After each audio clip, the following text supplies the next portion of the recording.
ಇನ್ನು ದರ್ಶನ್ ಅವರ ಆರೋಗ್ಯ ಸ್ಥಿತಿಗೆ ಸಂಬಂಧಪಟ್ಟಂತೆ ಮಾತಾಡಲಿಕ್ಕೆ ನಮ್ಮೊಂದಿಗೆ ಡಾಕ್ಟರ್ ಆಂಜನಪ್ಪ ಅವರು ಕೂಡ ಇದ್ದಾರೆ. ಮಾತನಾಡಿಸ್ಬಿಡ್ತೀನಿ ಅವ್ರನ್ನ. ಆಂಜನಪ್ಪ ಸರ್ ನಮಸ್ತೆ. ನಮಸ್ಕಾರ ರಮಕಾಂತ್. ಸರ್, ಈಗ ನೀವು ಆಡು ಭಾಷೆಯಲ್ಲಿ ಜನಗಳಿಗೆ ಅರ್ಥವಾಗುವ ಭಾಷೆಯಲ್ಲಿ ಅನೇಕ ಆರೋಗ್ಯ ಸಮಸ್ಯೆಗಳಿಗೆ ಸಂಬಂಧಪಟ್ಟಂತೆ ಮಾಹಿತಿ ಕೊಡ್ತಾ ಇರ್ತೀರಾ. ದರ್ಶನ್ BP ತುಂಬ ವೇರಿಯಾಗಿದೆ ಅಂತ ಮಾಹಿತಿ ಸರ್. ಈಗ ನೆಕ್ಸ್ಟ್ ಪರಪ್ಪನಗ್ರಹಾರಕ್ಕೆ ಹೋಗಬಹುದು ಸರ್. ನಿಮ್ಮ ರೀಡಿಂಗ್ ಏನು ಸರ್ ಈ ವಿಚಾರಕ್ಕೆ? 165/95, 134/86, ಆನಂತರದಲ್ಲಿ 180/100. ನಿಮ್ಮ ರೀಡಿಂಗ್ ಏನು ಸರ್ ಈ ವಿಚಾರಕ್ಕೆ ಸಂಬಂಧಪಟ್ಟಂತೆ ಅಂತ? ನೋಡಿ, ಬ್ಲಡ್ ಪ್ರೆಷರ್ ಅಂದ್ರೆ ನಮ್ಮ ರಕ್ತನಾಳದಲ್ಲಿ ಅಡಿಯುತ್ತಲ್ಲ, ಅದು ಲ್ಯಾಟ್ರಲ್ ಪ್ರೆಷರ್, ವಾಲ್ ಮೇಲೆ ಪ್ರೆಷರ್ ಹಾಕುತ್ತಲ್ಲ, ನಾವು ಬ್ಲಡ್ ಪ್ರೆಷರ್ ಅಂತೀವಿ. ಅದರಲ್ಲಿ ಒಂದು ಸಿಸ್ಟೋಲಿಕ್, ಒಂದು ಡಯಾಸ್ಟೋಲಿಕ್. ಮೇಲ್ಗಡೆ ಇರೋ ಪಿಕ್ಚರ್ ನಾವು ಸಿಸ್ಟೋಲಿಕ್ ಅಂತೀವಿ, 140/90. ಸೊ ನಾರ್ಮಲ್ ಅಡಲ್ಟ್ ಗೆ usually 140 systolic is taken as normal. 90 ಕೆಳಗಡೆ ಡಯಾಸ್ಟೋಲಿಕ್ ಈಸ್ ನಾರ್ಮಲ್ ಅಂತೀವಿ ನಾವು.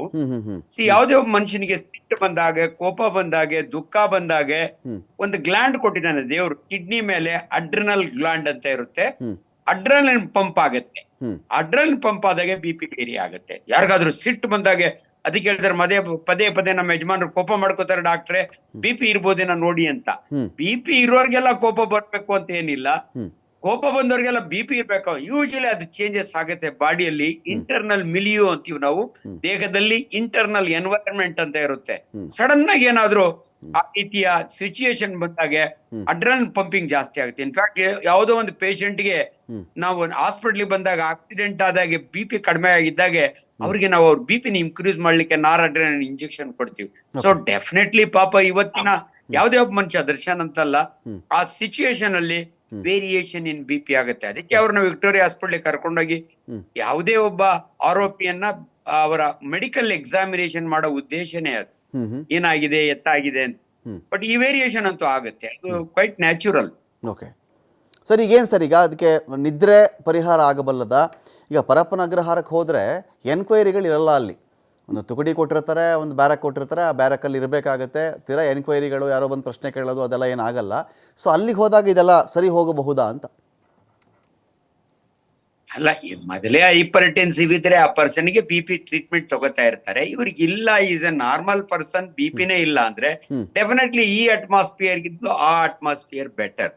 ಇನ್ಫ್ಯಾಕ್ಟ್ ಎಷ್ಟೋ ಜನಕ್ಕೆ BP ಇರೋರಿಗೆ ನಾವು ಮೆಡಿಕೇಶನ್ ಜೊತೆಗೆ ಯೋಗ ಮಾಡಿ, ದೇವ್ರ ಧ್ಯಾನ ಮಾಡಿ, ಆರಾಮಾಗಿರಿ, ತಲೆ ಕೆಡಿಸ್ಕೊಬಿಡಿ, ಆಕಾಶ ಅಂತೂ ಕಳಿಸ್ ಬೀಳಲ್ಲ, ಬಿದ್ರೆ ನಿಮ್ಮ ಒಬ್ಬರ ತಲೆ ಮೇಲೆ ಬೀಳಲ್ಲ, CM ತಲೆ ಮೇಲೆ ಈ ರೀತಿ ಅಡ್ವೈಸ್ ಮಾಡ್ತೀವಿ ನಾವು.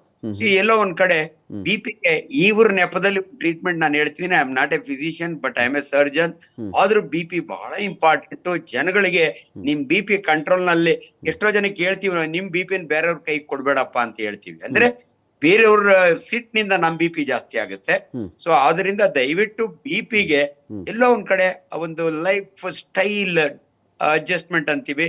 ನ್ಯಾಚುರಲಿ ಇಲ್ಲಿರೋ ಸಿಚುಯೇಷನ್ಗೂ ಅಲ್ಲಿಗೋದ್ರೂ ಡೆಫಿನೆಟ್ಲಿ ಡಿಫರೆಂಟ್ ಇರುತ್ತೆ.